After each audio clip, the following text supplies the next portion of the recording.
በአክሱም ከተማ በጁምዓ ዕለት ምንድነው የተፈጠረው? በትናንትናው ዕለት በአክሱም ከተማ የጁምዓ ስግደት ሳይሰገድ መቅረቱን በዚህ ሰዓት የወጡ መረጃዎች እያሳዩ ይገኛሉ። በገዛ ሀገራቸው እትብታቸው በተቀበረበት ሀገር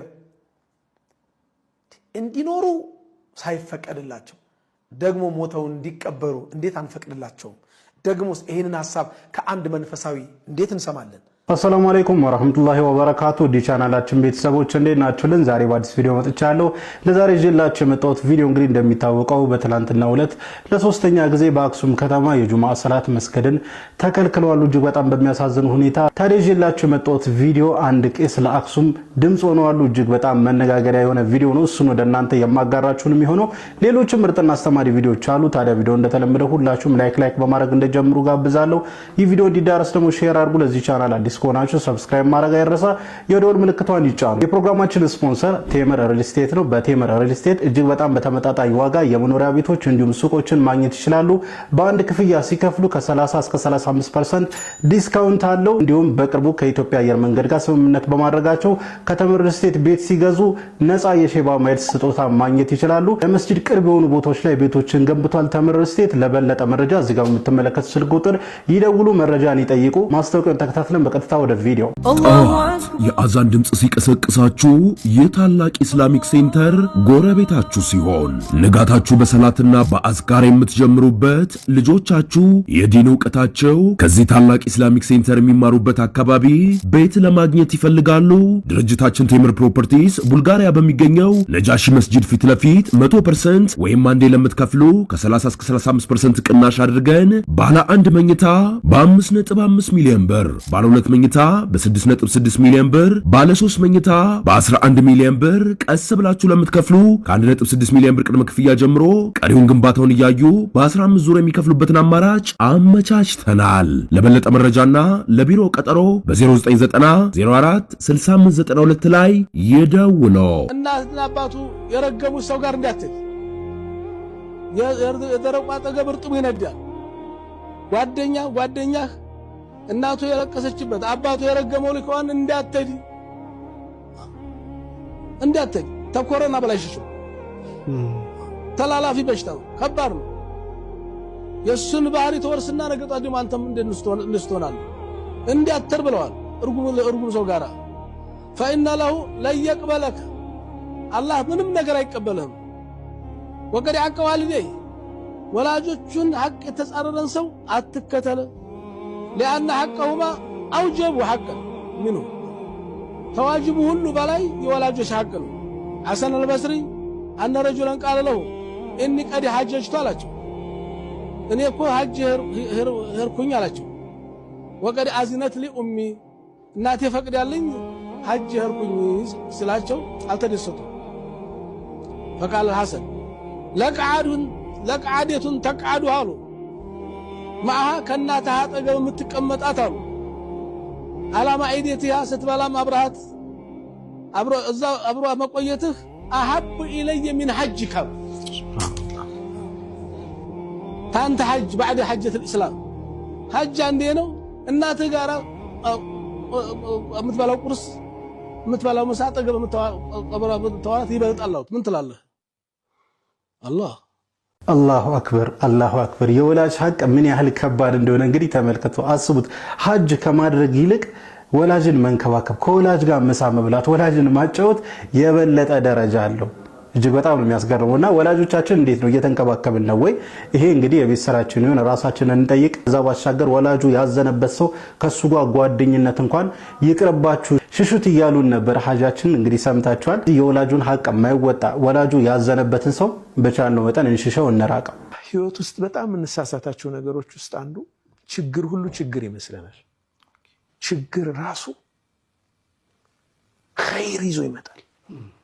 እንኳንም ያ ችግር ሆነ አንተ ይሄ ነገር ባይሆን ኑሮ እኮ ይሄኛው ነገር እንዲህ አይሆንም ነገር የምንልባቸው በጣም ብዙ ጊዜዎች አሉ።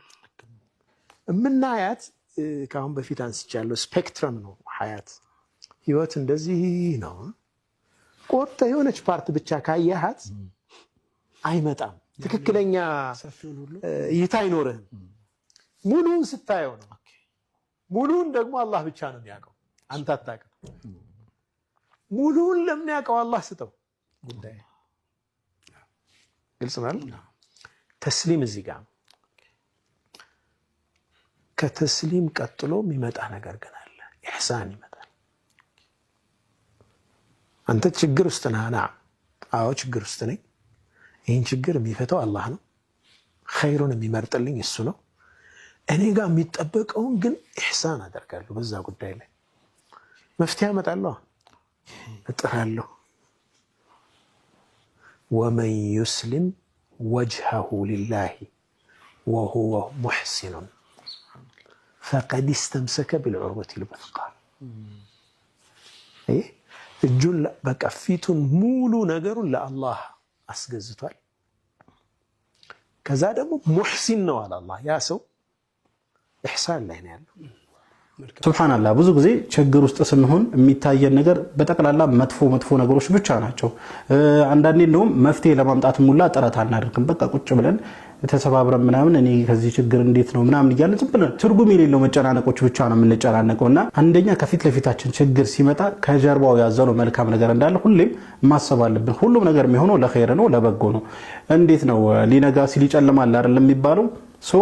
ልክ ችግር በመጣ ቁጥር ስኬት ከጀርባው እንደተሸከመ ማሰብ አለብን። ከችግር ጋር ምቾት አለ ብሏል አላህ Subhanahu Wa Ta'ala። በተለያየ ችግሮች በማጣት ሊሆን ይችላል፣ በቤተሰብ እንዲሁም በትዳር ሊሆን ይችላል። ስንፈተን ከጀርባው ያዘለው መልካም ነገር እንዳለ ሁሌም ማሰብ አለብን። ከዛ ባሻገር ችግሩን ለመፍታት ደግሞ እኛ የራሳችንን ሰበብ ማድረስ አለብን። በአክሱም ከተማ በጁምዓ ዕለት ምንድነው የተፈጠረው? በትናንትናው ዕለት በአክሱም ከተማ የጁምዓ ስግደት ሳይሰገድ መቅረቱን በዚህ ሰዓት የወጡ መረጃዎች እያሳዩ ይገኛሉ። በትናንትናው ዕለት ብቻ አይደለም፣ ባለፉት 3 ሳምንታት በመከልከሉ ብቻ የጁምዓ ሶላት ሳይሰገድ መቅረቱ እየተዘገበ ይገኛል። አክሱም ሙስሊሞች ታዲያ ጁምዓን መስገድ ተከልክለው ዙሁርን ብቻ በቤታቸው ሰግደው የዋሉ ሲሆን ይሄም ታዲያ እስከ መቼ ይቀጥላል? ድምጻችን ይሰማም።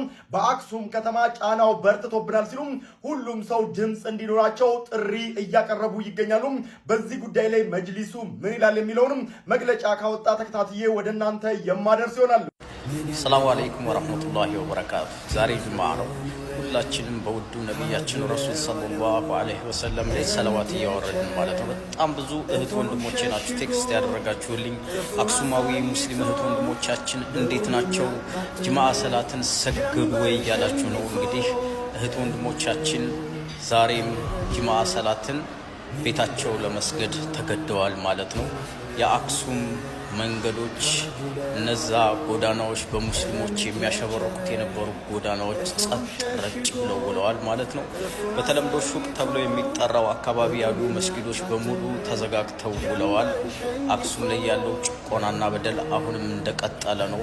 እኛ ሙስሊሞች እንግዲህ ተረባርበን ፍትህን የምናሰፍንበት ጊዜ ነው። ሁላችንም በዚህ ጉዳይ ላይ ነቅተን መስራትና መንቀሳቀስ ይኖርብናል።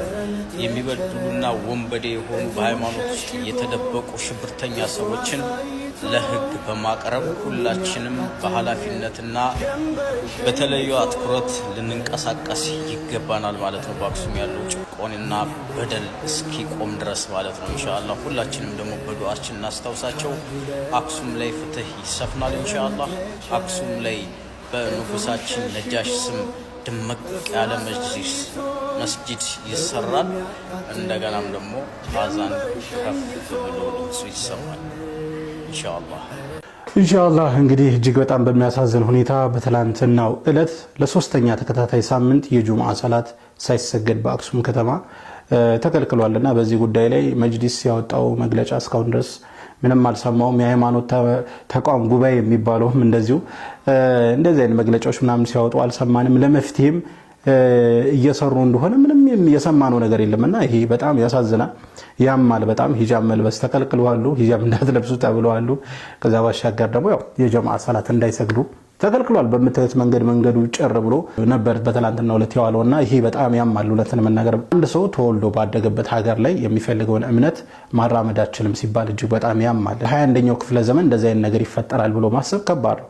በተለይ ደግሞ አክሱም አይደለም ዛሬ 1400 ዓመት ሙስሊሞችን የተቀበለ ንጉስ የነበረበት ሀገር ነው አክሱምና ሰሃቦችን የተቀበለ የተንከባከበ ንጉስ የነበረበት ከተማ ነው አክሱምና ዛሬ ላይ እንዲሆኑ መመልከት ዛሬ ላይ ሂጃብ ሲከለከል ዛሬ ላይ ሰላት ሲከለከል ዛሬ ላይ ጀናዛው በቀጥታ በዋና አስፋልት መሄድ አይችልም ሲባል በጣም ያማል እና ደግሞ እኛም እጃችንን አጣጥፈን ቁጭ ስንል ምን እየታሰበ እንደሆነም ትንሽ ግራ ያጋባልና አላህ Subhanahu Wa Ta'ala መፍትሄውን ያምጣልን። አላህ Subhanahu Wa Ta'ala ነስሩን ቅርብ ያልክልን ነው ማለት ፈልገው። ከዚህ ጋር ተያይዞ አንድ ቄስ እጅግ በጣም ደስ የሚል ንግግር እየተናገሩ ነበር። ድምጽ ሆነው አሉ። ቪዲዮውን እንመልከት። ከዛ ራሳችን ሐሳብ አስተያየት እንሰጥበታለን። ኑሮ ስለከበዳቸው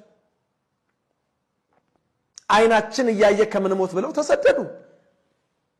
መኖርም አትችሉም መቀበርም አትችሉም፣ ግን ካንድ መንፈሳዊ የሚጠበቅ ሐሳብ ነው። እባካችሁ መልካም ምክር ምከሩ። መልካም የሆነውን ሐሳብ ህዝቡ ላይ እንዲተገበር አማክሩ። እንዴት በገዛ ሀገራቸው እትብታቸው በተቀበረበት ሀገር እንዲኖሩ ሳይፈቀድላቸው ደግሞ ሞተው እንዲቀበሩ እንዴት አንፈቅድላቸው? ደግሞስ ይሄንን ሐሳብ ከአንድ መንፈሳዊ እንዴት እንሰማለን? ከአንድ ዲያቆን ከነበረ ሰው፣ ከአንድ የእግዚአብሔርን ቃል ሲሰብክ ከነበረ ሰው፣ እግዚአብሔርነቱን እንደ እግዚአብሔርነቱ መጠን አውቀዋለሁ ከሚል ሰው እንዴት ይሄ ይወጣል? አረ ኤአይ ነው በሉኝ።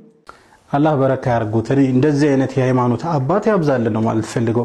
ሁሉንም ባንዴ በጅምላ መናገር ማንችለው እኮ እንደዚህ አይነት መልካም የሆኑ የሃይማኖት አባቶችም ስላሉ ነውና እያሉ ነበር። ከአንድ ሃይማኖት አባት አይጠበቅም። እንዴት ሰው ሞቶ አትቀበልም ይባላል? ሰው በህይወት ሲያለ አትኖርም እንዴት ይባላል? እያሉ ነበርና በጣም ትክክለኛ የሆነ ሐሳብ እንዲሁም መራራ የሆነ እውነት ነውና እጅግ በጣም ያሳዝናል። ሁሉም የሃይማኖት አባት ልክ እንደዚህ ማውገዝ አለባቸው ብዬ አስባለሁ። ምክንያቱም ይሄ ነግበኔ ነው። ሙስሊም በሚበዛበት አካባቢ ደግሞ ቤተክርስቲያን አይቻልም ምናምን ቢባል ይሄ ልክ አይደለም ማለት አያስደስተንም። እኛ ሙስሊሞችንም አያስደስተንም ይሄን ተግባርና ሙስሊሙ ብቻ ሳይሆን የሌላ እምነት ተከታይም ይሄንን ተግባር በአክሱም እየተካሄደ ያለውን ነገር ሊያወግዝ ይገባል። እንደዚህ አይነት የሃይማኖት አባቶች ደግሞ ከፊት ሲመጡ የእውነት እጅግ በጣም ያስደስታል። አላህ Subhanahu Wa Ta'ala ረጅም ሀያት ይስጣቸው። አላህ Subhanahu Wa Ta'ala ሂዳያ ይስጣቸው ነው ማለት ፈልገው። አሁንም ፍትህ ለአክሱም ሙስሊሞች ማለታችን አንርሳ። ለማንኛውም ለዛሬ ይዤላችሁ የመጣው ቪዲዮ ይሄን ይመስል ነበር። ቪዲዮን ከወዳችሁ እንደተለመደ ሁላችሁም ላይክ አድርጉ። ይህ ቪዲዮ እንዲዳረስ ደግሞ ሼር አድርጉ። ለዚህ ቻናል አዲስ ከሆናችሁ ሰብስክራይብ ማድረግ አይረሳ። ኢንሻአላህ በቀጣይ በአዲስ በቆንጆ ቪዲዮ እስከምንገናኝ ሰላም አለይኩም ወራህመቱላሂ ወበረካቱ።